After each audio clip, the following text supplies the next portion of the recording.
There we go, recording is in progress. We are in week 7, which means we have tonight and 2 more weeks left. And Jen will say a little bit more about this, but I think we're gonna turn the temperature up a little bit tonight. Yeah, good. So I hope everybody had some dinner, and had some water before you came in. Hope everybody's hydrated. Everybody's hydrated, in touch with your breath. As we do here every time that we gather, we explore how we can deepen listening, be a compassionate presence, and build bridges across difference. And just want to thank you all for continuing to show up. Jen, I'm going to turn it over to you to do a quick summary. Absolutely. So tonight we are continuing our work on building compassion, especially talking about the virtue of mercy tonight. And especially practicing self-regulation during very reactive moments. We've been learning a lot of skills to do this. We've been learning how to track our body sensations, notice our posture and other people's posture and body language, been learning how to reflect back to make sure we heard what people said, been learning how to ask open-ended questions.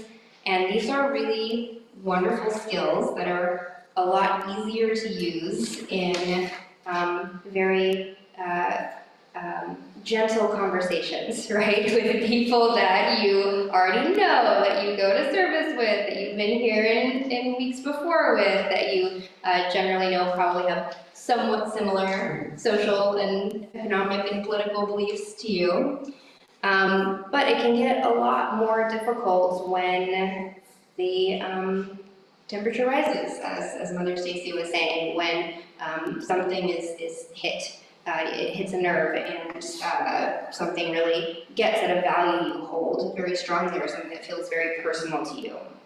And so Mother Stacy and I are in a little bit going to do a role play, and we're intentionally going to probably say some things that are a little bit triggering and activating to people in the room, and kind of show how you can still use some of these skills even in this context.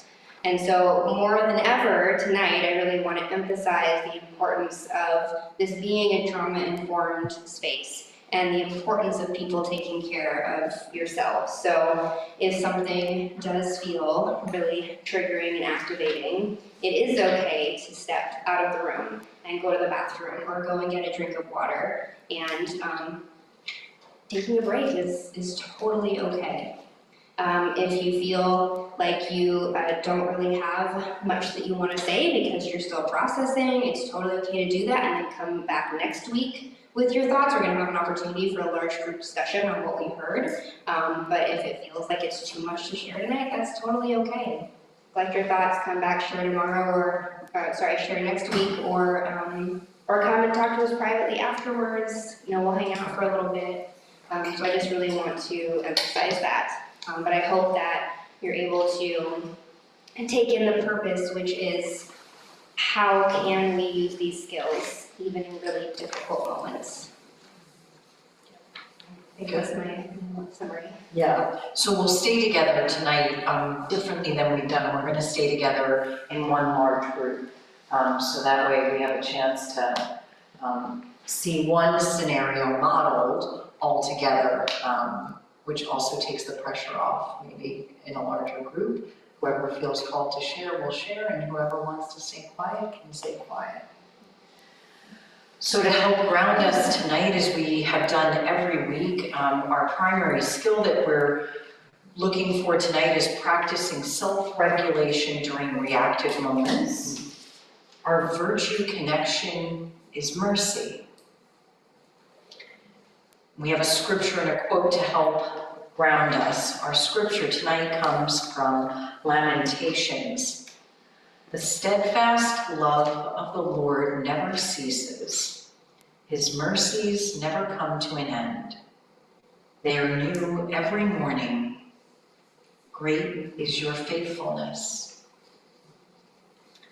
And our quote is from Douglas Steer. To listen another soul into a condition of disclosure and discovery may be almost the greatest service that any human being ever performs for another. I love that. To listen. Could you read it again, please? I will. To listen another's soul into a condition of disclosure and discovery may be almost the greatest service that any human being ever performs for another. Let me say a little bit about both our scripture and our quote tonight. So last week we explored witnessing without fixing, the practice of being present to another person's emotion without rushing to solve or correct it. We've said it, we really mean it. Tonight we're going to raise the stakes. The conversation that you'll witness and that will be a part of are intentionally harder. They touch on issues that stir emotion, disagreement, and conviction. So the invitation this week, as I like to say, simple, not always easy. Can we stay compassionate when everything in us wants to react? Can we stay compassionate when everything in us wants to react? I'm already thinking about my family around the Thanksgiving table.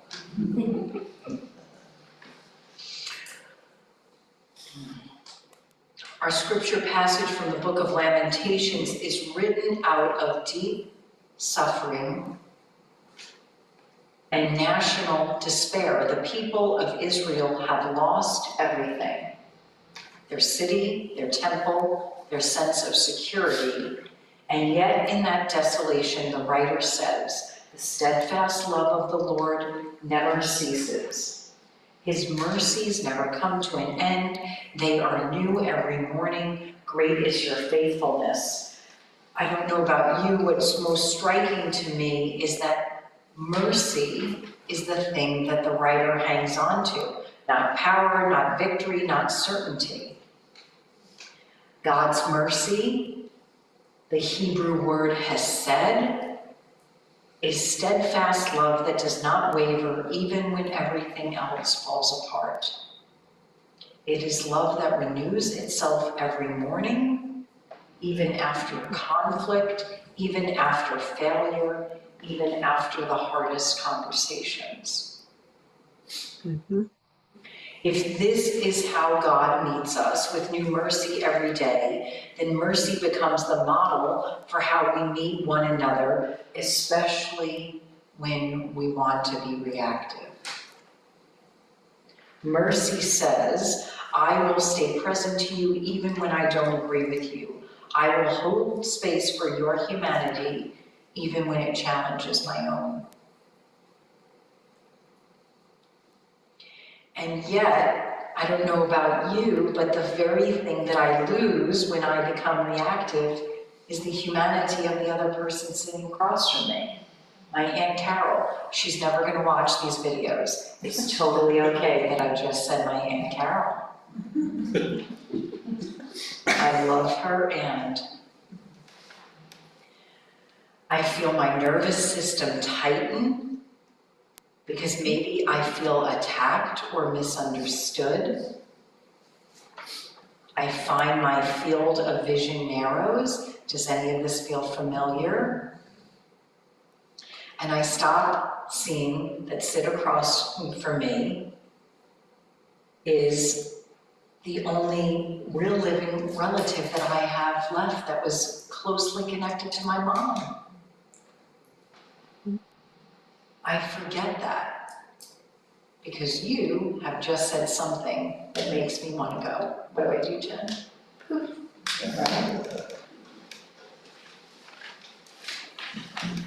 Mercy begins with us. It's self-regulating. How am I taking care of myself in that moment before I open my mouth to say anything.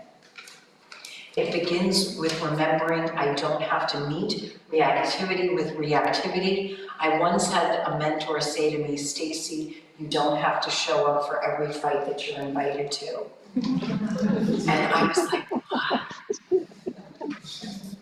You don't have to show up for every fight that you're invited to. I can, you can, we can take breath. We can soften our shoulders. We can remember that mercy is new every morning. And that in that moment, wherever we find ourselves, it can be new right then at that time. Now, our quote from Douglas Steere, who was a Quaker, and I'll say it one more time, to listen another's soul into a condition of disclosure and discovery may be almost the greatest service that any human being ever performs for another. This quote captures what mercy looks like in real time, to listen another's soul into ... means to create a space so safe, so non-reactive that the other person can find their way toward truth and discovery. That won't happen when we fix or argue or try to control or listen to respond. It happens when we regulate ourselves enough to stay grounded in compassion and recognize that whatever someone's saying, there's something deeper underneath there.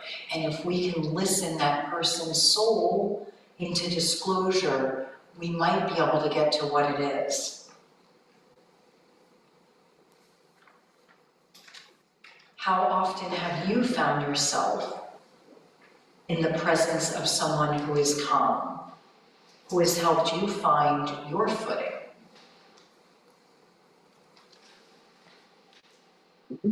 Mercy doesn't mean agreement. It just means I refuse to dehumanize the person before me, even when the conversation gets hot. So as we step into tonight's exercises, conversations that may touch on politics, identity, or deeply held beliefs, the goal is not persuasion, it's presence. It's to practice mercy in motion, to stay rooted in your own body, to breathe through reactivity, and to listen the other's soul into a place of safety and discovery. Jen? Thank you, Mother. It was beautiful. So, part of our work with felt sense, with tuning into our sensations, is not only to know when we've flipped our lid, right? But also to see when the other person is starting to build up energy and move towards flipping their lid too. And this is really important because of a concept called co-regulation. And this is this idea that people's nervous systems, like people's physiology, will actually tune into each other. And we know this, like baby's heartbeat will match their mother's when they're held against their chest. And when people are doing like a group activity together in a room, their brain waves will actually start to sync up. It's really, really fascinating phenomenon. And so what this means is that if one person flips their lid, the other person is going to be much more likely to also flip their lid. And this is how conversations and arguments can get so escalated so quickly. So it's like this exponential snowball effect that the co-regulation can happen in a really positive way, you know, when you're calm from holding a baby, but it can also make these really intense escalated arguments happen. And so that means that when we notice our own activation and we intentionally slow down, we intentionally use our grounding skills, we intentionally offer presence through reflection and open-ended questions, we make it more likely on a physiological level that the other person will be able to either stay calmer or come back down from their flipped lid. And part of how we can do this through our virtue of mercy that we're talking about tonight is remembering that when people have strong emotional reactions, when people flip their lid, it usually indicates that you've hit on a very core belief or core value. We're much more likely to get triggered and activated if we think someone is threatening something that feels very important to us. So this could be our sense of our own safety, our sense of security, our ability to connect with people we care about, or a deep-seated feeling of shame or disgust that usually stems from cultural or religious values that we've been raised with. When people have very strong opinions, it's usually related to one of these qualities, that their perception is that that opinion is related to this core sense of security, safety, or something that feels disgusting or shameful to them. And this is not a bad thing. It's a totally normal and human thing. We all do it, just about different things, just depending on how we perceive those concepts and how that's playing out in our lives. And so, in this way, we can see emotions as a form of energy. And when something that's really important to us is threatened, we are going to have this energetic response. Energy is going to rise up in our body to defend ourselves from this thing that we think is being threatened. And so if we think of emotion as just energy, that means that emotion can activate, but it can also discharge. And it can also be let go and released, just like energy would. So emotional discharge does usually happen through physiological signals. A lot of times people may really not want to cry when they're upset, but when you do, you usually feel a lot better afterwards. And that's because the act of crying actually gives you a pathway for energy to discharge out of your body. It's actually just a physiological response that allows for that release. And they've actually studied this. They can tell before and after when people cry, their cortisol is often very, very high. So cortisol being our primary stress hormone. Cortisol will be very high, and then if someone cries, the cortisol is actually much lower afterwards. They've measured this. But it's not just crying. I'm not saying that you have to have a full emotional meltdown in order to discharge energy this way. Sometimes it's just through the temperature in your body increasing and allowing yourself to sweat. Sometimes it's through using your voice to say something that you feel like you need to say, to let it out vocally. It can be done through sighing, through exhale, through our breath. That's a way to release energy. And sometimes it happens through shaking or trembling. If you've been in any really tense situation before, you might have noticed that your hands will get a little bit shaky. And again, that's not dysfunction. That's not your body doing anything wrong. That's actually a totally normal way that humans will discharge energy. And so if you let yourself tremble a little bit and let that work itself out, it will stop naturally.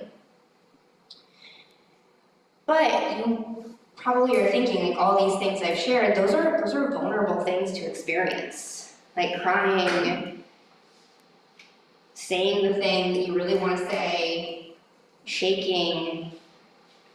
These can feel really vulnerable to do. But if you can maintain presence through someone's experience of emotional or energetic discharge, that energy will leave.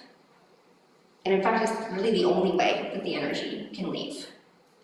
And then you can come back to a more neutral place. And that is often when the most connective conversations happen. It's kind of like if you've had a conflict in a relationship that you've actually been able to stay present with and work through, that relationship actually gets much closer on the other end of that. Now, this does not mean that you just have to sit there and maybe feel like you're suffering through this like really intense emotional experience that someone else has all the time. There may be situations where someone's emotional discharge is too big for you to feel comfortable being present with.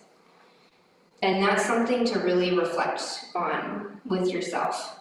What do I actually feel comfortable and safe staying and being present with? Because it is okay to tell someone, look, I can tell this is making you feel really emotional or really activated, and I just need to end the conversation right now. Like, I'm not really feeling comfortable or safe. So it's always okay to set these boundaries. I really don't want to imply that this means you just have to sit through really intense reactivity. But with the right person, in the right context, when you're in a place where you're feeling grounded enough, this is really right ground. This is where people can actually experience change. Because if you're allowed to have that expression of emotion, and you're actually allowed to get to the root of this is why this perspective feels so important to me, you're able to be with that and let them express that and discharge that, then you actually might get somewhere in the conversation afterwards. So when Mother Stacy and I do our role play, I really want you to be looking for those aspects as we're going through the script. Where are we getting activated? Where are we staying grounded? Where are we pausing? Where are we reflecting? Where are we going towards an open-ended conversation or an open-ended question? Where are we getting at core beliefs or fears that are actually underlying the concerns in the conversation? Where is discharge happening? Where is connection and empathy and mercy present? And so hopefully you're able to watch the conversation unfold and kind of notice some of those things, and then we can discuss it more afterwards. But before we get into that, I do want to do a few minutes of meditation, so we're prepped for maybe being a little more grounded and present. So I encourage you to get comfortable in your chair.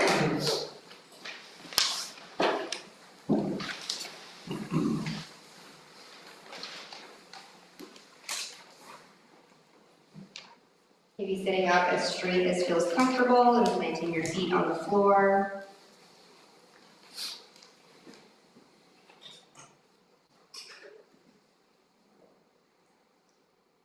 Knowing if at any point your body feels uncomfortable, you can shift during the meditation.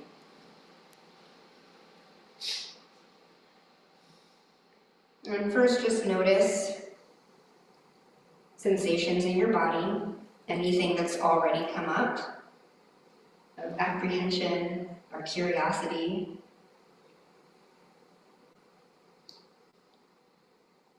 Feelings of lightness or heaviness in your body. Buzzing or fluttering. Sense of denseness or emptiness.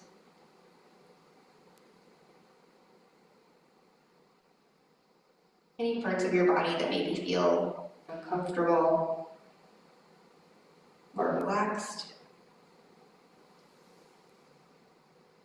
And just allow whatever you find to be okay right now. Trying to notice without judging, telling stories, just being with yourself in this moment, exactly how you are.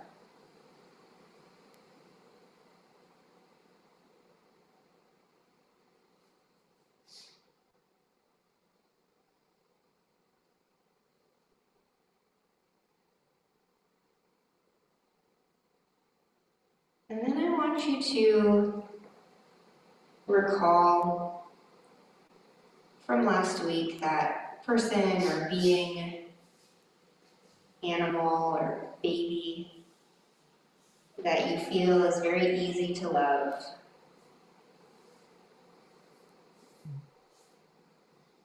A creature or person in your life that you feel very positive towards.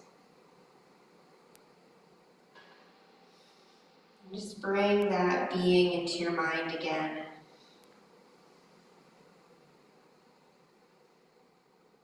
And just start to notice how your body feels when you imagine yourself in the presence of this being.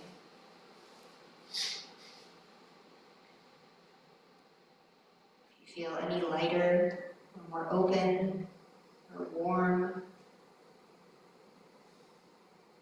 You might even imagine a color, maybe gold or pink or green.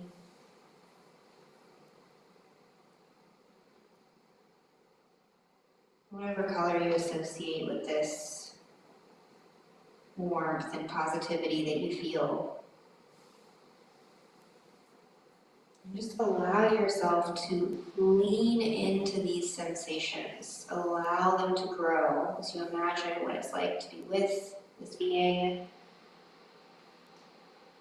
Maybe how they sound or how they smell.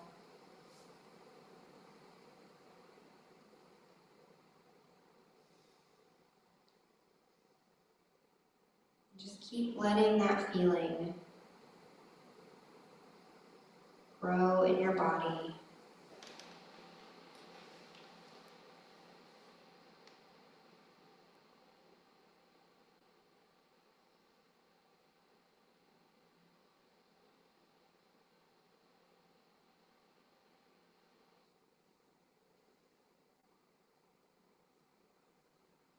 And then I want you to imagine someone that you find a little more difficult to love. Someone you care about, but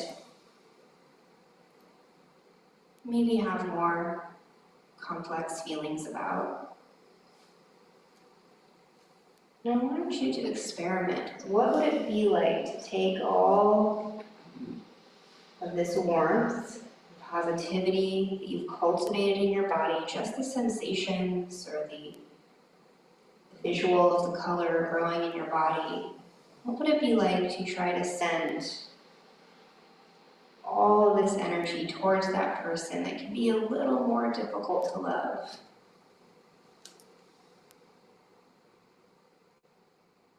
Without any stipulations or stories.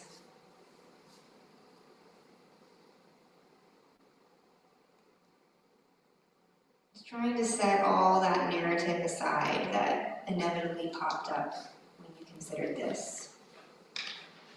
It's all fine, but just set that aside for a moment. See what it might be like to send that energy, that feeling, towards this person. And we'll just sit with that for a few moments in silence.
Ready? Right. Sweaty already.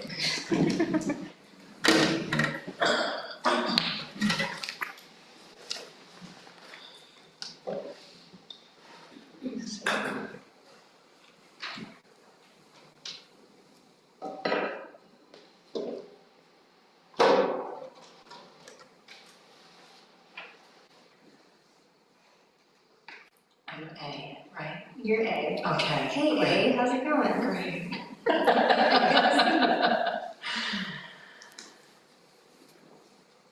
I can't believe it's been 6 months since you moved. How are you doing out there in the big city? Yeah, it's amazing. It's been 6 months. It's really great. I really love my neighborhood. Yeah, I'm glad that you're loving it. I have to tell you, I've been really worried. I've been watching the news. I know that crime is really bad in the city these days, and I saw there was another shooting. You need to stop watching the news so much. I know the channels you watch are completely biased. I can't believe that you are saying that to me, because the news that I watch tells the real truth about what's happening in our cities. And it's not only happening in Lancaster, it's happening in Philadelphia, it's happening in Baltimore, it's happening in New York, it's happening out on the West Coast. It's the same story all around. The cities are crime-ridden, and you left this place that was your home. And I want to be supportive, but I just don't feel like it was a good move for you. Okay. So, if I'm understanding you, you think the news program you watch is the only one giving real information about what's going on in cities. Yes. Absolutely.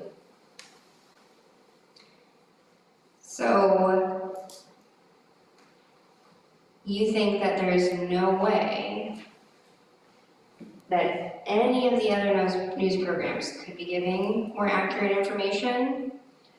I think that most of the news is influenced by the radical left, and that mainstream media has completely lost its way. So you're worried the news programs that I'm watching aren't giving accurate information.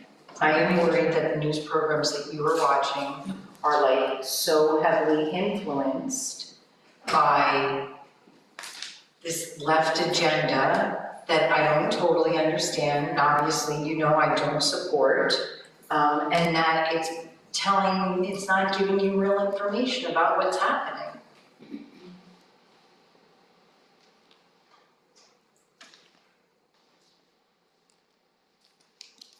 So are you saying you just think news anchors that I'm watching are deluded?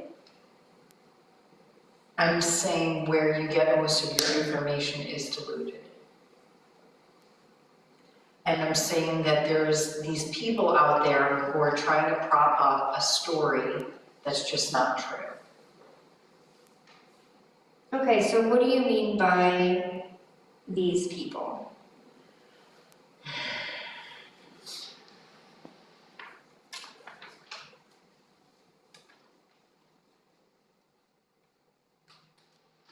People who don't care about this country, people who don't believe in the rule of law. So you're really worried about my safety. I'm worried about your safety, 100%. You're really scared that I'm not getting real information. I'm scared you're not getting real information, and now you're living in a place that's a bubble, and you're not actually like living in the real world. So you're not just scared, you're really frustrated too. I'm frustrated at the choice you made. You chose to leave home. All of us are back here. And you're the one that went off and you're doing all these other things that I don't understand. Didn't you just get another new tattoo or something? I can understand how you feel frustrated if you think I don't have any accurate information. That makes sense that you'd be frustrated. Well, thank you. I also think it's important that people have accurate information. Great, then start watching the news channel that I watch. I'm wondering if you would be open to hearing more about my experience living in the city for several months. Would you be open to hearing a little more about what my experience has been? I'll hear what your experience has been. And I'll also say that I think that that could just be anecdotal and that could be your experience. And there's like still a larger story that you're not really tuning into. But yes, I'm willing to hear your experience about it. Okay, well, that's a start. I felt my temperature get raised up during that. Yeah, I was like the abandoned mom. I mean, we didn't even talk about characters, right? Yeah, just flowed out.